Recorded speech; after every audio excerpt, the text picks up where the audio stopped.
going it alone is not only lonely, but you tend to be your biggest roadblock. And when you're in your own, I call it stuck in your own peanut butter jar.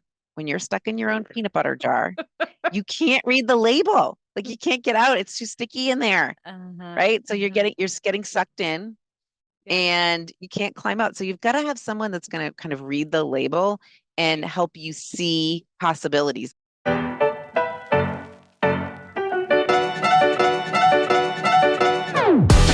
Welcome to the Designer's Oasis podcast. I'm your host, Kate Bendewald.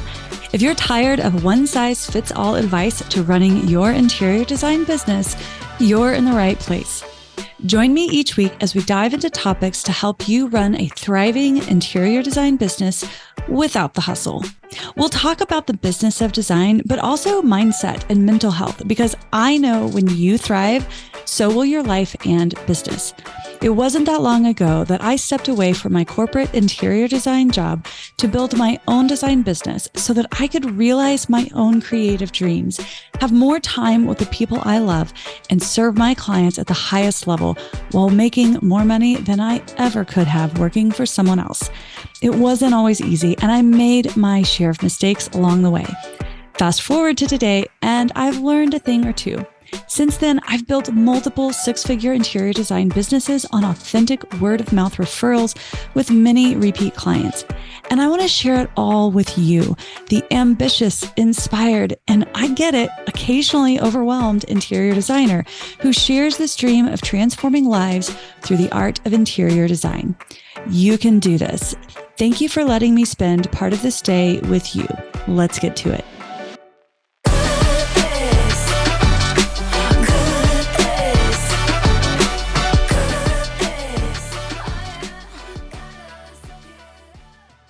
Welcome to the Designer's Oasis podcast. I'm your host, Kate Bendewald. We have a very exciting guest with us today. We're joined by Andrea Liebross, a dynamic business and life coach who specializes in empowering unapologetically ambitious women entrepreneurs.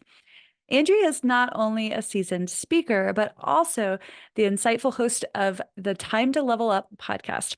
With a unique approach, Andrea guides her clients to merge big thinking with robust systems, creating a powerful synergy that propels them towards success. Her mission is to help women entrepreneurs not only achieve their goals, but to also unlock the freedom of time, money, and energy they passionately seek. In September of 2023, Andrea achieved the remarkable milestone of releasing a best-selling book, She Thinks Big, The Entrepreneurial Woman's Guide to Moving Past the Messy Middle and Into the Extraordinary, which is accompanied by a transformative workbook. I just want to say mine is in the mail. I am so excited to get my hands on this book.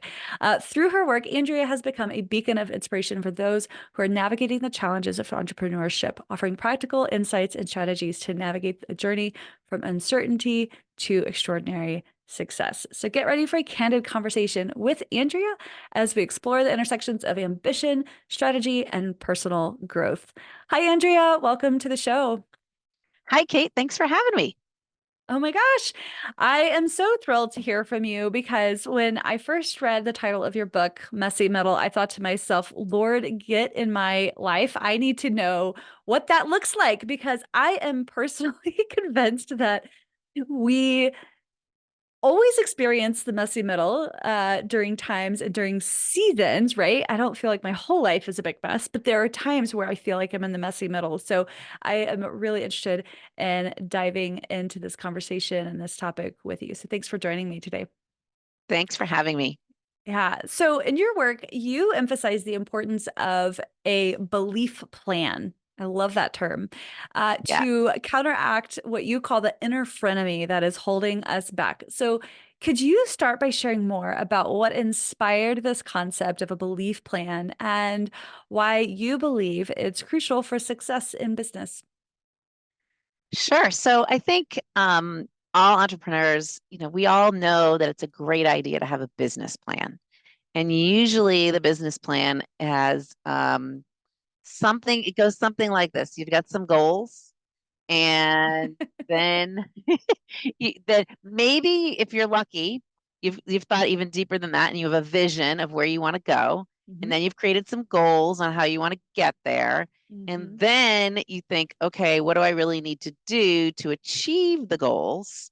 And it all kind of builds on each other. And I am a huge, huge proponent of business plans. In fact, I have all my clients create what I call a vision to action organizer, which does just that. It kind of helps them download what their vision is, where they want to be in 10 years, 3 years. And then we dissect it even further. We turn it into action. The Mm-hmm. second half of it, where we talk about 1 year goals, what are we going to do this quarter? And we get down to the nitty gritty. However, none of that can happen Mm-hmm. unless we believe that it can happen. So I think that yes, we need this action plan, but we also need a belief plan and we need a bit of a time plan and we need a life plan. And we could Mm-hmm. have podcasts on all those topics.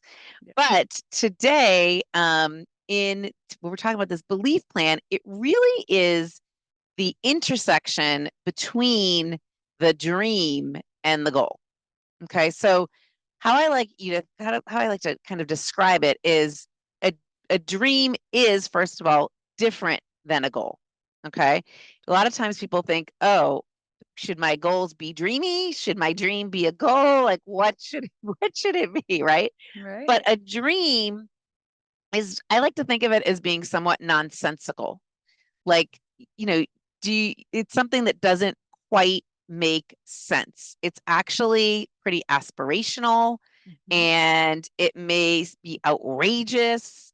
It sometimes has tinges of being even like euphoric. If this actually happened, oh my gosh, I don't know Yeah. what my life would look like. But Yeah. goals, on the other hand, are kind of boring. I mean, goals are great, and I want you to have goals. I'm in on that. And we can talk Yeah. about kinds of goals. There's like, Sure. I like to talk about smarter goals and then wild goals. But this Ooh. belief plan is kind of where the rubber hits the road. So if you think about what what is what you want, where you want to go in your business or Mm-hmm. where you want to go in life, what has to happen is that you kind of have to meet what I call your future you. Okay. So your Mm-hmm. future you is the person that has already achieved the goal, probably even gone past the goal, and is living the life that they want to live and has the business they want to have, which I think includes probably some time freedom, some financial Totally. freedom, probably Mm-hmm. some energy freedom, like you're spending your energy on what you want to spend it on. Yeah. So that future you is potentially a year, 3 years, 5 years, 10 years down the road. Right. And that future you believes and has now seen the evidence because our brains are already always searching for evidence. Right. It's seen the evidence that this is all possible. Okay. So the belief plan is kind of born out of the thinking of the future you. Like I have to trust, okay, Mm-hmm. that I am capable of creating all of this. And in order to hold that trust or that belief, I have to go ask the future you what I should be doing.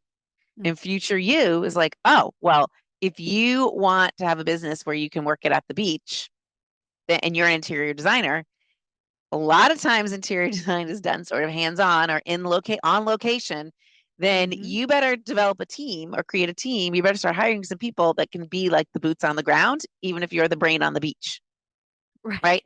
Yeah. So the belief plan that, but at present you, like today you, and actually, Mm-hmm. especially today you, seeing that before we started recording, Kate had to go deal with a little child issue. So Sure. especially you today, Always. right? Always would be like, that's never going to happen. Like that's craziness. Like, how am I going Yeah. to run a business from a beach or have Right. people here that can do all the work? So the present you is not believing. It's just like, Mm-hmm. no way, Jose. This is what Mm-hmm. happened today. Not, no, sorry. Past you, again, that hasn't happened to past you. Past you has no evidence. Past you's like, yeah, and I'm also going to tell you all these other things that may not happen that you've kind of been thinking about. So past you isn't very helpful. Present you is not very helpful, but future you is super helpful. And they're the ones that kind of help fuel this belief. And again, the belief also kind of coincides with trust. And if you're a big thinker, which is another topic I love talking about, big thinkers trust. They not even an acronym for what trust stands for. It's thought options, real problem. What's the real problem, which is usually just a feeling. Mm. You have to embrace the things that are unexpected. You have to have support. You have to take action. We can get into all that, but Yeah. you've got to really trust that Yeah. this all can happen. That's really what belief is. So it's not a dream and it's Mm-hmm. not a goal. It kind of meshes the two together.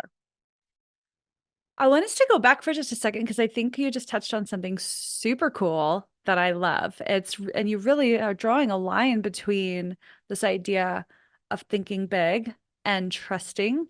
And one of the things that I've personally been talking about here on the podcast, as well as inside my program, is learning to trust ourselves. And so, can you go back for a minute and sort of share that acronym and how that plays into this belief plan? Because I think that's really important what you shared there, and I want to make sure that we didn't Yeah. gloss over Yeah. it. So trust is what big thinkers, like if you said, what are the keys to being a big thinker? Yeah. Okay. So number one, they access future you, but they also recognize that they have thought options. Okay. So T Okay. stands for in trust, thought options. What do I mean by that? Options. I mean that there's so many things that you could think. You could think, okay, we're recording this, it's the end of February. Um, oh my gosh, it's still winter in most of probably our listeners where they're listening. Right? It's still winter. I'm totally fed up with this cold weather. When is spring coming? That's a thought. It's an option. Right. Okay. Right. Or you could think, oh, I can't wait for winter to end. I don't want it to end. I love skiing and all the snow is going to be gone. Okay. Yeah. That's a thought option. Both Yeah. are out there on the table. Sure. Okay. No, one of those isn't better than the other. So big thinkers realize they have thought options. They have thought options on how they're going to think about their future. Like I can create whatever I want to create, or that beach, living on the beach is totally possible. Or they could say, no way, Jose, I'm staying back. That would never happen. I won't even try. So that's what T stands for, thought options. Thought options. Love it. R stands for real problem. And the real problem usually is not a problem at all. The real problem is that you don't want to experience a negative feeling. Okay. Uh-huh. You don't Uh-huh. want to feel disappointed. You don't want to feel frustrated. You don't want to feel guilty. I was just right before we got on, I was doing a coaching call with an interior designer, and she's feeling guilty because her business at this point is it's she's got clients coming out the wazoo. She's hiring team members. She's really exploding, and she's got 4 kids under the age of 12, and Mhm. she's feeling guilty that she Mhm. should be spending more time with them and not all this Mhm. time on her business. So the real problem isn't necessarily that she doesn't have enough team members or that there's not enough hours in the day. The real problem is that she's feeling guilty. Mm. Okay. So usually a negative feeling is the real problem, which is kind of, Right. in a way, if you want to think about it, it's kind of a little bit of a relief. Like, oh, I can solve everything. Or Mm. it, am I thinking that how I feel is a problem? That's it. I can change that. Okay. And you can Yeah. change that actually by how you think, what you're thinking about. Right. So Right. a lot of the coaching I do to Mm. help people grow businesses is yes, we are talking about how to hire and what questions you should ask and how you should onboard and all those things.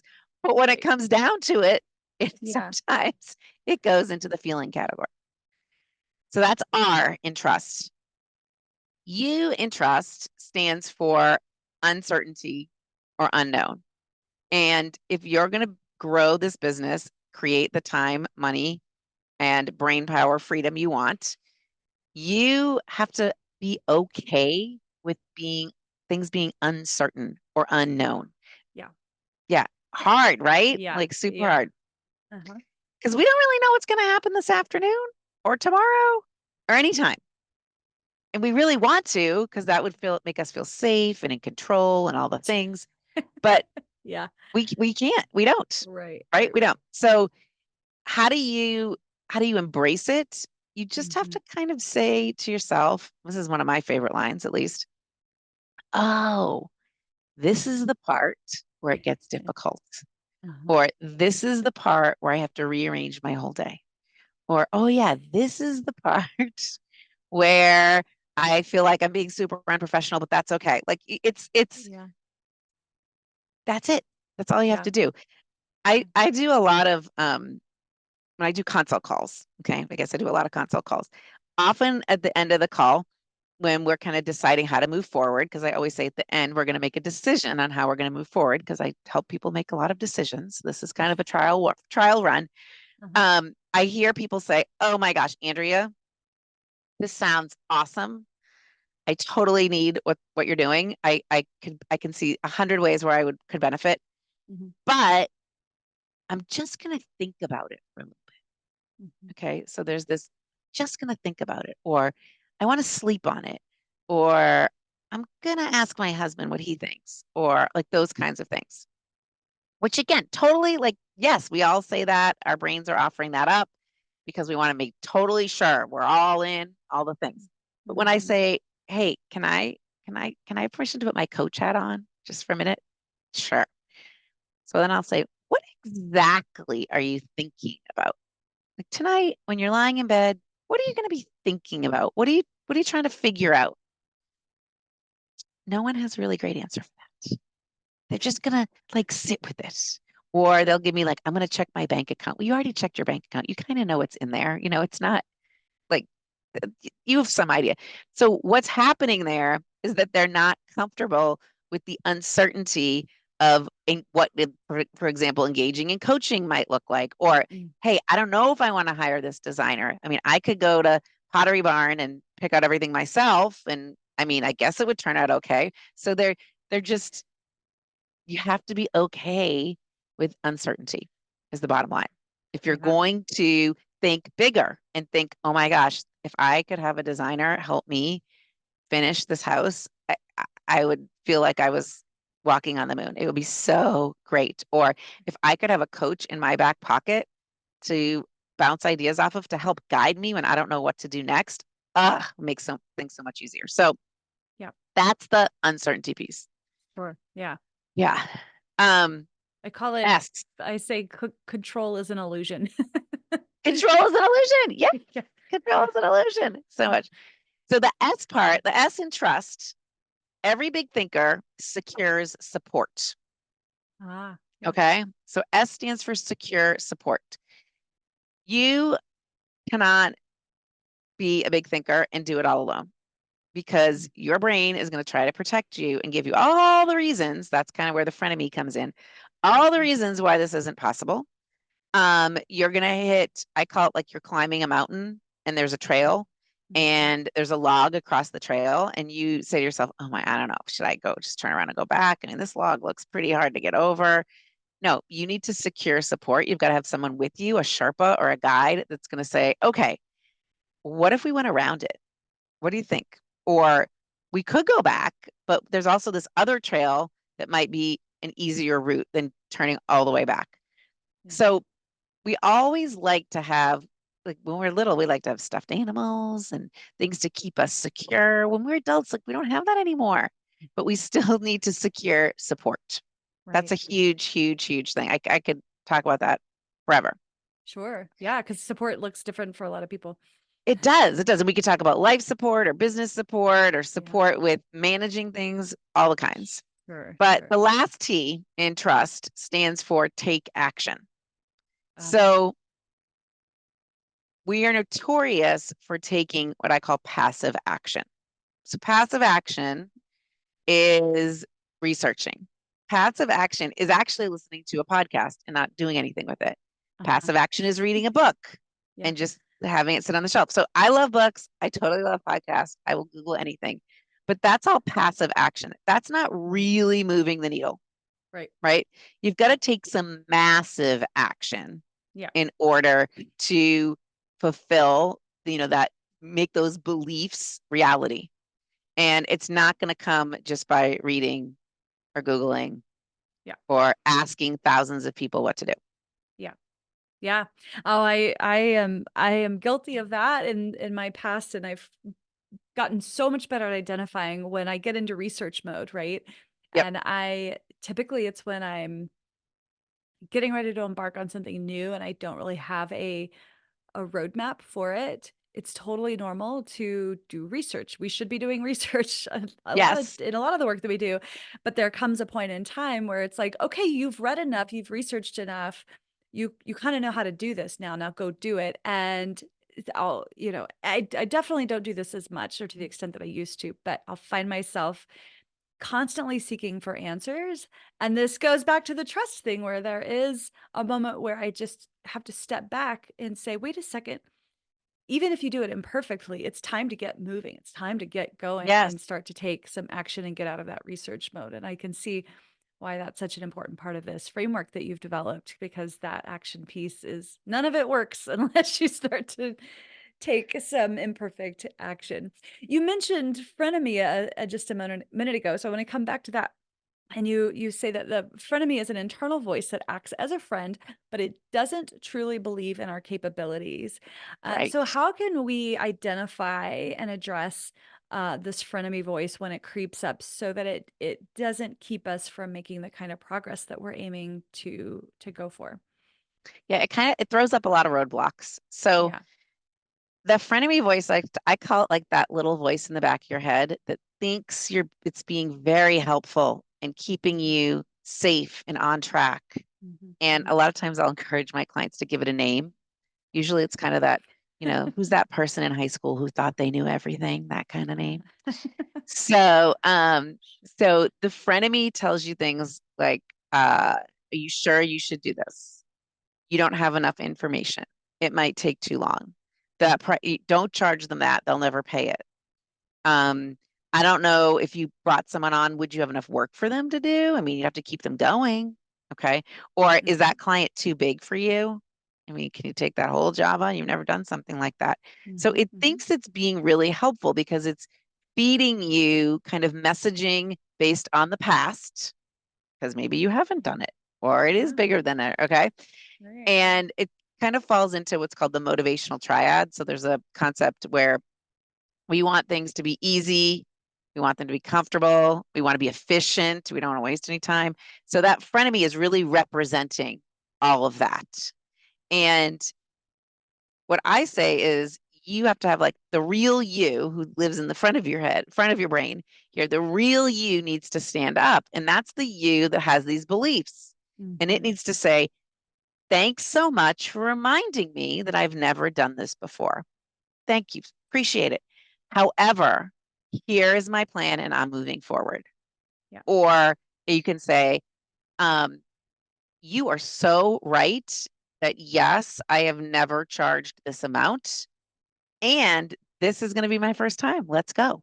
Okay. So you've got to, I always say, like, acknowledge it, Mhm.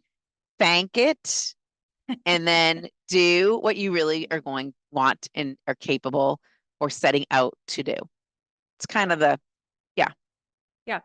Right. Because our brains are wired to protect us, but right. we It's what's listed to. often, yeah, and it keeps us alive. It certainly has for me, but there's a point at which that voice gets on autopilot and gets into the habit of speaking out of turn or trying to influence our decision making. And we have to be aware of that so that we can recognize when it's our brain truly trying to protect us, right? Because I think that when we talk about trust, especially with women, there is intuition that we need to listen to and we do need to trust. And I think there's a real fine line between trusting that and then also knowing when it's fear coming Mm-hmm. in. And so, I get because I am usually a quick decision maker and I'm trying Yep. to slow some of that down a little bit. I kind of get the person who's like, I do need to take a beat on this Yep. because I do sometimes need to work out like what part of this is fear and what part of this is um just my intuition saying I don't know if this is the right Not right. time or the right Yeah. way or whatever. I'm not speaking specifically about you, working with you, but just in general when making big decisions. Yes. But you can get stuck in that trap, or you could get stuck in like playing small when Yeah. it's you're completely unaware that those thoughts creeping at are just simply fear, and none of it is real intuition. And I don't have a good answer for that. I just know that we do have to check ourselves and try to use discernment to figure out when it's real intuition that's keeping you safe and helping you to make a right choice, and then also when it's fear that's just like needs to take a hike. So, so I think like when I ask that question, what Yeah. exactly are you thinking about? Yeah. I think it's so valuable to say, I don't know. There's something that's I don't want to, sometimes people say there's something that's holding me back. I just have to Mhm. explore a little bit Mhm. more as to what Mhm. that is. And if it is just fear or if it Mhm. is something else. And that Mhm. I appreciate that Mhm. because at least they've identified what they're trying to pull apart or what they're True. trying to play with. So Yeah. many times though we don't give ourselves that opportunity and we just kind of forge ahead Yeah. without having put any thought into it Right. or decide I don't want to like this is too I can't even think about this and we retract when Sure. there's usually some happy medium in the middle. Yeah. That makes a lot of sense. That makes a lot of sense. I'm reminded of a time when this was 2017, and we were living in Denver, and my business had just grown by leaps and bounds, and it was a very exciting time. And there was my team was growing, and I was ready to move us into an office space outside of our home. And I signed a lease on a really, really cool space here in Denver, overlooked downtown. It was in an old warehouse building, just really cool architecture. I was super excited about it. My team was excited about it. And sorry, I hadn't signed the lease. I had the paperwork, I had Okay. handshake on it. I told him about it and I was excited about it. And I went home that night to do the paperwork. I think I filled it out. But then I woke up the next morning and I was just like, there is something telling me this is not the right either place or time or something. And I don't know what this is, but it was a loud voice. And I was just like, or maybe I'm just afraid of the commitment to the money, Yeah. like the rent, right? And I really was convinced that that's what it was. And it might have been a part of that. That might have been part of it. In fact, I know it was because it felt like a real big girl move to sign a It lease on a was. space with employees with a lot more overhead. Um, you know, so the next day, my husband had a job offer in Texas that I'll be frank, I've talked about this on here before. I wasn't super excited at moving, especially to Texas. I grew up in Texas and wasn't I didn't want to go back there. Right. It But wasn't, we weren't loving it. this specific job was extremely exciting. He had been looking for something for a really long time and had a lot of potential. And I was quite frankly at a time where I was completely overwhelmed with work. And this was like the little sliver of sunlight that I was like, maybe this is my opportunity to like start fresh and like get everything like start anew. And that's ultimately what we ended up doing. But I looking back now, and I didn't know it at the time, but looking back, I do think that was a moment of intuition, because I would not have been able to, that move would not have been able to happen if I had already moved into that space and had that commitment. I would have said, "Sorry, my boots are firmly planted here. You're gonna have to Yeah. find another opportunity." Um, and I don't know ultimately. I guess it's because he had that opportunity that came up that made me realize, oh, that may have been intuition telling me life has a different plan for you. And anyway, we ended up back in Denver. It's all fine. But I think trusting yourself is that's an important thing that you bring up there. So I love that. And identifying the frenemy and acknowledging it, thinking it, and then moving on. So now it's not just about strategic business plans or action oriented approach. Belief plays a significant role, right? We have to Yes. believe, as we talked about this right at the beginning. because that shapes our mindset and our actions. So how do you strike a balance between strategic planning and cultivating a strong belief system for success? So I think if we go back to the goal setting piece of the puzzle, okay? Mm-hmm. Mm-hmm. So I don't know, everybody's heard of SMART goals. Like most people have heard of Sure. SMART Yeah. goals, right? All right, I love smarter goals, which add in a Okay. little bit of exciting and risky. Ooh. And we can do those till the cows come home. And Right. I do them with, I have all my clients have smarter goals. And they also have what I call wild goals. Okay, so wild goals are a little bit more wild. They're a little Yeah. bit more friendly with the belief plan. Okay. Okay.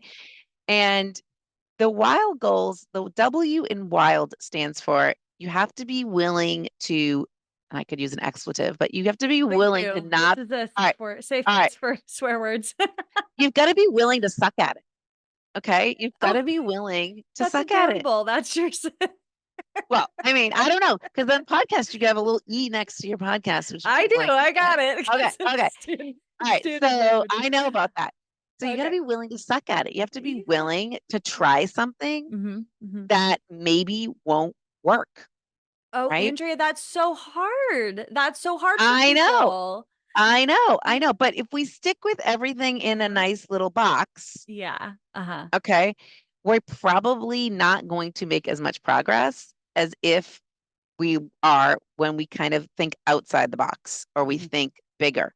And Yep. usually big thinking feeds doing things that maybe you're not so great at. Sure. Okay. Yeah. So your goals have to be kind of W wild, willing to suck at it. They Okay. also have to be I, which they have to ignite you. They have to light you up. Yeah. You have to be excited about them, and they might even feel a little bit impossible. Okay, so Mm. the I stands for ignite and impossible.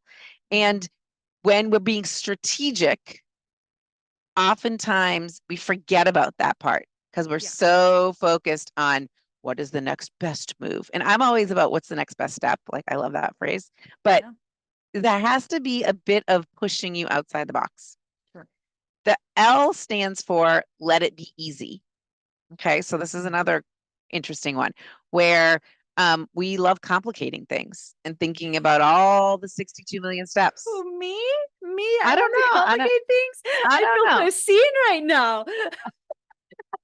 Oh my So gosh. what it I have been public about this. That I am trying to get better, but I overcomplicate things unnecessarily. And so my word yes. for the year is simplicity. I love this, Andrea. Yes. So I'm actually doing a workshop next week called or to scale with simplicity and confidence. Saw Yes. that. Oh my gosh. Yes.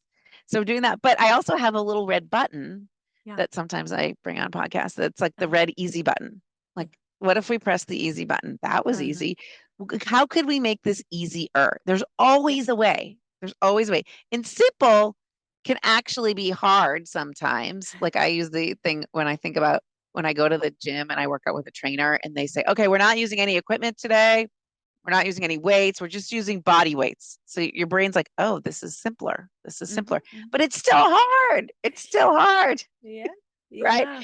So I want to go to the easy place. Like, how can we make this Yeah. easy? Sure.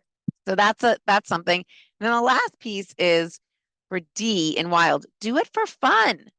Like the Yeah. strategy should have some fun in it. And if it's not fun, we're not going to keep going. That's just the way it goes, right? Yeah. Think about little kids. Well, that's not fun. I don't want to do it. Well, we're the same way, Yeah. right? We want it to be fun. So to join strategic thinking with a belief plan or something that's Mm-hmm. not necessarily like concrete solid, Right. I like to have these wild goals in the middle, kind of tying them together. Yeah. And I also encourage my clients, and we were doing this today, 25 fails. Like make a list of 25 things that you are willing to fail at in Yeah. order to achieve the goal. And that really, if you can do that, that goes a long way.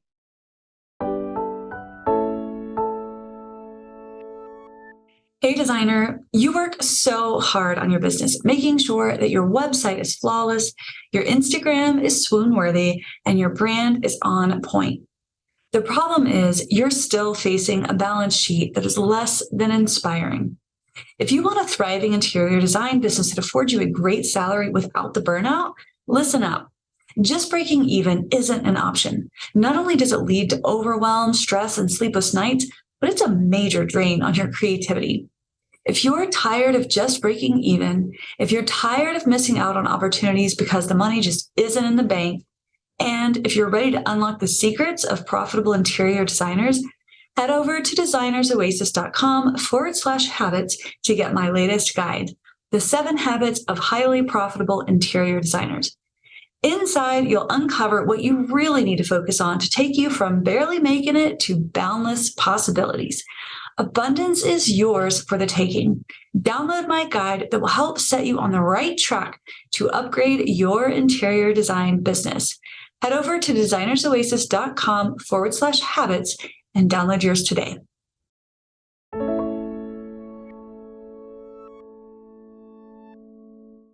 It's not true just for interior designers, but I know this is true, especially for this group. We live in a world where we are constantly feeding our brains imagery of perfection because we live on Instagram and Pinterest, where we are seeing the best of the best. Oftentimes, we're seeing highly curated images that are styled, shot for photography, and the work that goes into styling for photo shoot is tremendous. People don't understand it until you've done it. Often photo edited before they're Yes, ever the whole thing. presented. And so that's the world where we live, right? Is seeing that. And so we tend to think, I believe, that we don't see that work that goes behind that. And Mhm. so it, I think it feels like there's very little wiggle room for fucking up. And so this permission to make a mistake, lots of them even, um, I think is refreshing, although could be a little scary for some people who might misinterpret what you're saying. So when you talk about making mistakes, obviously we don't want to make the kind of mistakes that are going to cause us to have a client relationship get soiled or ruin our reputation or change the trajectory of our business. So when you say make these mistakes, what kind of mistakes are you talking about that we can safely feel like we can make without the panic attack kicking in? Okay, I'm asking for a friend. Asking for a friend. Yeah, you are living in this world of highly curated Yeah. perfection, imagery, Mhm. all the things, houses that no one lives in, right? What happens when people come home and the dog is, throwing up Uh-huh. on the rug? What's gonna happen? So, Yeah. okay, so the kind of mistakes I'm talking about are really um things that happen that aren't fails. Okay, so actually, I don't even want to use the word mistake or fail. You're Okay. either winning or learning. That's it. You're Okay. winning or learning. So, couple examples. You hire someone and they end up not being a good fit. Sure. Okay. So I hear this all the time. Mhm. I already went through this. I hired the wrong person. It was so exhausting. I don't want to do that again. Yeah. Okay. And I like to say, well, what happened there? What did you learn? Well, I need someone who knows X, Y, and Z, or I need someone that's older, younger with this experience. You learned. There was no Yeah. mistake. Right. Okay. Another example might be in your marketing.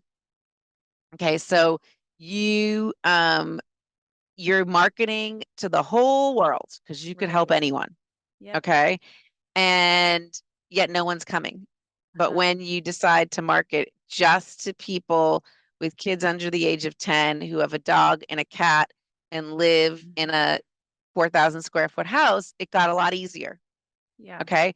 So there's Mhm. like, it wasn't a fail. It wasn't a mistake. It's Yeah. just whatever. Or you decide, I'm only going to use social media. I'm not sending out any emails. I'm not doing any blogs. I'm not doing, Mhm. okay, let's try it. Like, it's Mhm. like, I love to use the science experiment kind of thinking. Oh, yes. I listened to one of your podcast episodes where you talked about this, and I Okay. love this concept. So say more. Okay. So think back, sixth grade, seventh grade, you've got your Bunsen burner and you had to do your science lab report where you had a hypothesis, then you did your experiment with your partner, and then you had to write about what happened. Same thing in life. Okay. Mhm. What's the hypothesis? Well, my hypothesis is that if I market to the whole world, I'm going to be able to help the whole world and more people are going to come to me. Okay. Mhm. So let's do that for, I would say you've got to do it for 3 to 6 months at least to see what happens. Mhm. And then let's look at the data afterwards. Did Yeah. all of a sudden was your phone ringing off the hook or not? Yeah. Okay. So if you kind of think of it like that way, in that regard, it makes it so much easier. Like, oh, no, the science experiment didn't work. I'm going to change my hypothesis now. We're going to try it again. It Yeah. just makes it easier to for your brain to manage. And I think success in business is there's two ingredients. It's mindset and it's systems. And mindset is about 80% of it. I mean, that is the kicker there. So that's Yeah. another kind of way to manage your mind around some of the things you're trying. So that's my science experiment.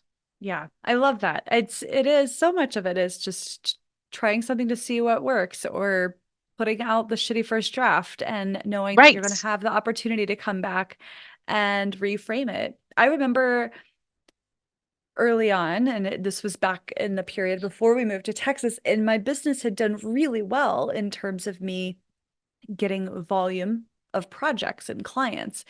And I realized that while some of them were wonderful, there were a lot of them that were unfulfilling projects.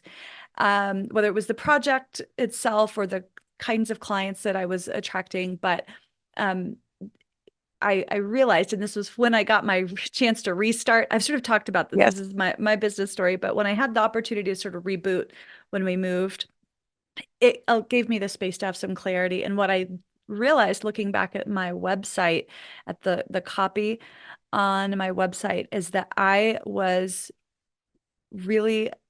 didn't have a clear focus, even though I thought I did, on who I wanted to work Hmm. with. And that I really was casting a wide net in terms of the kinds of projects I was able to take on. And when I realized that and I tweaked it to be more specific to a couple of things, one, that I really wanted to work with clients who felt like they were in their forever home because I was tired of having conversations with people who were interested in their ROI on their projects. I don't give two shits Hmm. how much money you make on the sale of this house. If you're worried about how much money you're going to make on the sale of this house, this conversation is over because I'm not interested in designing for a Yeah. future possible human. You're the person I'm interested in designing for. So that was one big move. And then also just making sure that the copy established that I wanted to help clients who were facing really large scale renovations and projects. Yep. So I'm not interested in helping you pick out a light fixture for your bathroom. Right. Right. And Right. so this is like what's going on in the back of my mind. And the copywriting tweaks that I made profoundly changed the trajectory of the kinds of clients and projects that I started to attract. And so I was able to make more money with fewer clients and fewer Right. projects. And that's an example of like the original shitty first draft, making a Hmm. mistake, not being clear about who I was talking to, casting a wider net, and um, it. But again, having that space and time to see it with clear eyes was really helpful too. But that's where we need almost not there's a word you used earlier, but like an accountability partner, a partnership. What You need was a the guy. I call it like a guide or a Yeah. Sherpa, Yeah. or, you need support, right? Like Support. you Yeah. need support. You need to, Hmm. because going it alone is not only lonely, but you tend to be your biggest roadblock. And when you're in your own, I call it stuck in your own peanut butter jar. When you're stuck in your own peanut butter jar, you can't read the label. Like you can't get out. It's too sticky in there, Uh-huh. right? So Uh-huh. you're getting sucked in. Yeah. and you can't climb out. So you've got to have someone that's going to kind of read the label and Right. help you see possibilities. I've just been kind of going through this with a couple interior designer clients. They're redoing how well, let's back up. The proposals that they were sending out were taking them like tremendous amounts of time, Eek. just Uh-oh. beyond. Okay. Yeah. And they were painful just because Mm-hmm. it just was so much. And I said, have you considered simplifying your proposal process? Yeah. Oh, I don't know. I mean, the client wants all these details. They want this, they want that. Like, are you sure? Mhm. Like, do you know that as a fact? Is that a Yeah. It sounds like some fact? assumptions are being made. Yes, assumptions are being made. And so we actually got on our coaching call, and in some of my coaching groups, or in all my coaching groups, there's a variety of industries people are in. Okay. So we use the people in the group as the guinea pigs, and we put up the proposal. We said, okay, you out there, non-interior designer people, which proposal would you prefer to get? Mhm. Well, every person chose, I'll call it the simplified, non-complicated proposal. Like every one of them. And Yeah. so then she said, but wouldn't you want to know what this? No, I don't. I'm hiring you. You're the expert, Yeah.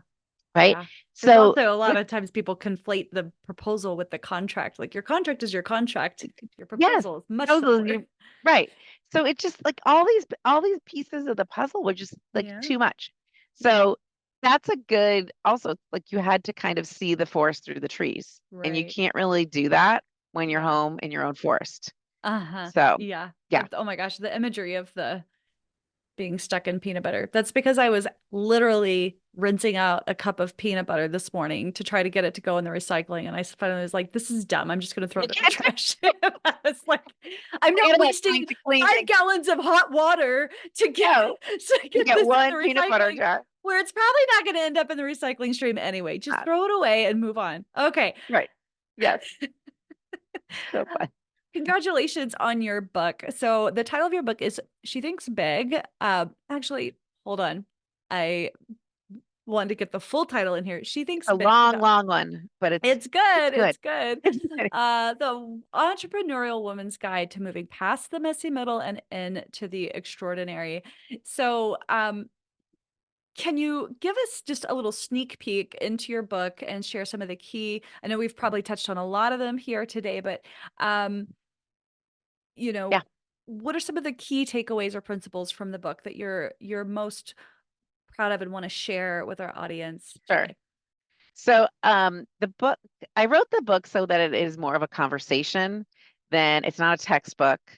It's not a dense, like I must read it from page 1 to 200 and whatever, all in order.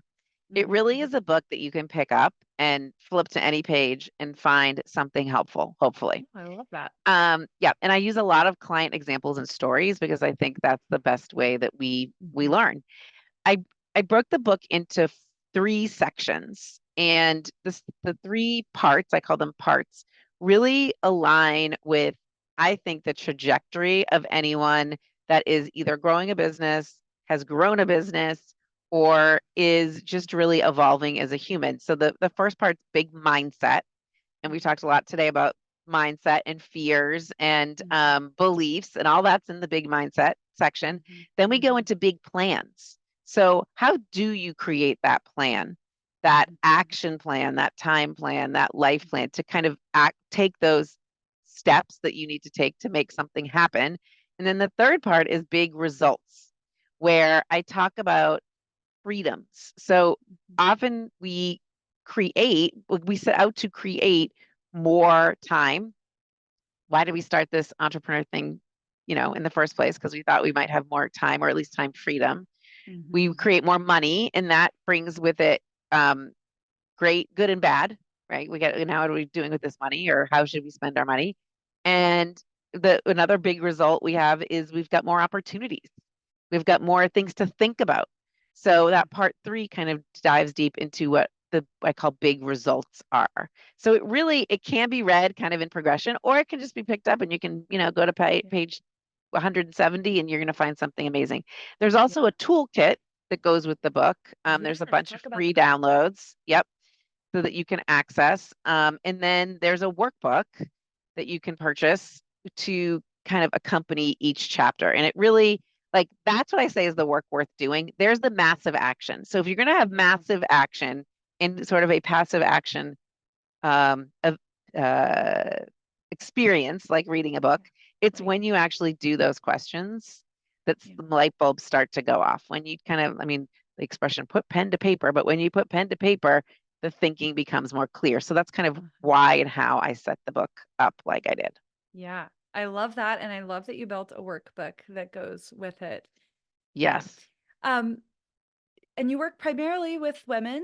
Um, I work 99.9%. There's a few men stragglers, but 99.9%. women and women identifying. Yeah. I had somebody ask me one time, like, why so many niches towards women in this space? And I just, I guess I'm saying thank you for doing this, especially for women. I know that, women historically have not always had the same kind of opportunities or expectations that men have. And I'll just speak to my own story real quick, but my mom, God bless her, grew up in a different time, and her experiences as a young girl, she grew up in the 50s in South Texas. Her expectations as a woman, as a young woman, were very different than her brothers. Her brothers' Hmm. expectations were to go to college and make money and be a provider.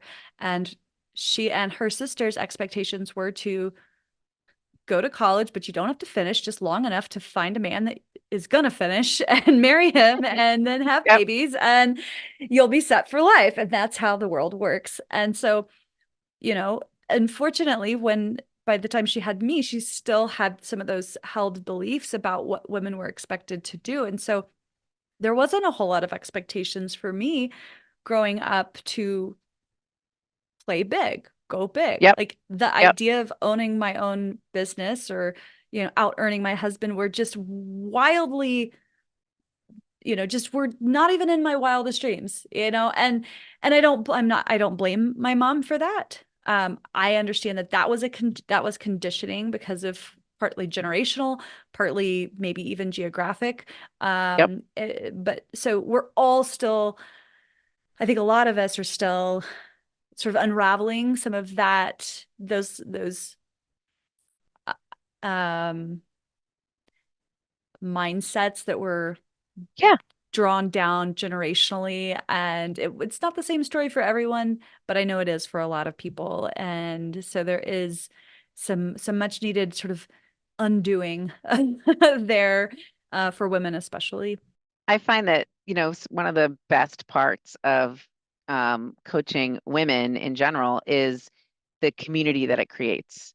So, as we get older, it becomes harder to find Mhm. community. We find sometimes if we've got kids, Yeah. sometimes we find community through that, or, we can belong to different groups and organizations and all that. But within that, you're finding people from a whole variety of work experiences. So the combination of entrepreneurial women Mhm. together inside a community that's safe and that and not, you're not competitors either. Sure. It's special. It's really special. And I think it's needed. I think it's more needed than you realize, like, because if you don't have it, you don't kind of know what you're missing. Yeah. Um, and it propels you further. I mean, there's that whole saying like you can go far alone or you can go farther together or faster, whatever that is, but it's Sure. true. Yeah. It's true. And the way I coach, it's like business and life are both fair game. Mm. So most of them are there in the with the intention of, hey, I want to grow a business or I want to get my scale my business or get it Yeah. to the next level. Right. And by the way, I have all this other stuff going on in the background. And so I Right. might, bring that up in conversation. Like that's fine. That's why we're Yeah. here because all of that other stuff is impacting the business side of you. It's just like a big ball of yarn, totally intertwined. There's an image in the book actually that I show a ball of Yeah. yarn with all of the strands labeled Yeah. different pieces of your life. And that's what happens. Yeah. So that's kind of my style and my approach Yeah. is that both are fair game. Like we're out here to grow businesses, but we're also Right. human. Right. Yeah. Exactly. Oh, that reminds me of a conversation this morning that I was having with a Jenny Carlson. Everybody who's been a long time listener knows her because she's um, been on the show and she's just been around. But we were talking about financial resilience, Yes. and as women, we are often tasked with we wear a lot of hats, right? Hmm. You and I had to delay the start of our podcast episode because I had a sick kid at home, or that I had to go pick up from school, taking care of my aging parent, volunteering in my community, which is definitely a choice that I make. And a lot of women either take on those roles by choice or out of necessity. Doesn't matter either way. Where I do think that a lot of men just have more focus on they can more singularly focus. Yes. These are very blanket statements, so don't send me any hate mail.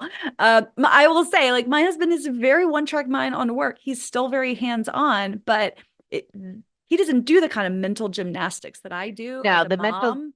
it's the invisible workload. I call it like the Yeah, invisible workload, yeah, right? The mental absolutely. gymnastics, invisible workload.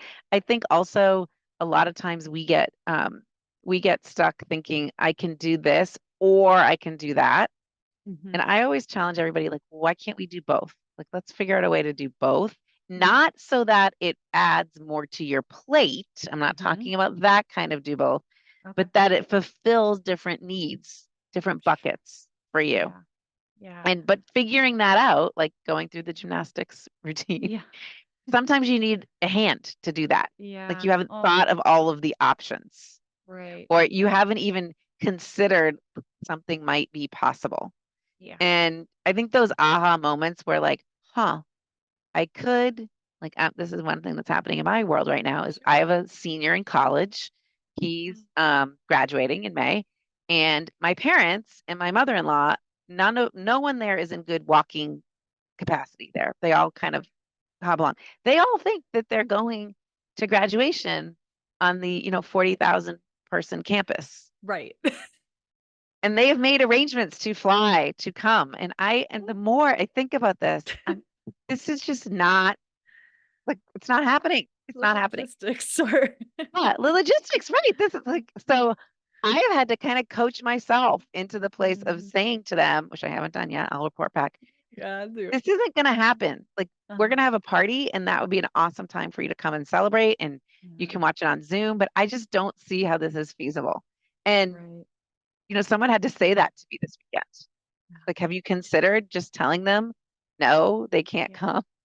Right. It's like, I don't know. It's going to be So really, that you can be there and enjoy it yes, without the stress. yes. So And they'll it's enjoy it funny, more too. right? They will. Well, they totally will. That's true. I think this is better for everybody. But in my Yeah. business, I sometimes, you need the same kind of like, have you Mhm. considered doing Mhm. this? Yeah. Oh, no, I haven't considered doing Yeah. that. That's a good idea. So, Yeah. I yep. love that. I love that so much. I'm very grateful. I have a new coach in my life, and there's a passion project that has been on the shelf for a really long time, and she's finally, and I've just said, like, I don't have time to do it, and I finally have used her as my guide to help me Okay. figure out the logistics. How do I continue to do my day-to-day, running the podcast, running my program, uh, raising my family and still Yes, find time to do this passion project. And we're making it work, but I definitely didn't have the capacity to do that on my own because I was stuck in my own peanut butter, as you would you say. were. So, You were. oh my gosh, Andrea, you have been a delight to listen to today and share so much wisdom. I cannot wait to get my book in hand so I can read it. We'll make sure to link to that in the show notes. But in the meantime, could you share with our listeners where they might be able to find you online? Sure. So, I'm on all the social media platforms, but Instagram is probably my best one, andrea.libros.coaching. If you go to Andrea's with an S, links with an S, you're going to find a link to that handle, but you're also going to find a link to the book and some book goodies. And you're going to find a link to my podcast. I have a podcast called Time to Level Up, which Kate started listening to. So And you can find that on all your favorite podcast players. And I'm always open for conversation. Like I love just exploring things with people, just shoot me a message and say, what do you think about this? And I would be happy to either shoot you back what I think about it or questions for you to help you think about it. Awesome. Well, that is an extremely So generous offer, there you go. Andrea. Well, I am so grateful to have been able to share this day with you and have this conversation. And I know that a lot of our listeners are really going to appreciate what you shared with us today. So thank you. I appreciate it. Thank you. Thanks for having me. It's been fun. All right. Thanks, Andrea. Bye for now. Bye. Hey friend, thank you so much for letting me spend a part of this day with you. I'm so passionate about helping designers like you, and I believe in a rising tide, that when one of us does well, we all do better. So if you share this attitude of abundance with me, I want you to do just one little thing. Please share this episode with someone you think might love it. And if you're feeling extra generous today, go ahead and take just 30 seconds to open your podcast app and leave us a 5-star rating and review. It's free for you to do, and it helps me to be able to keep making more episodes and resources for you. However you choose to help, please know I appreciate you so very much.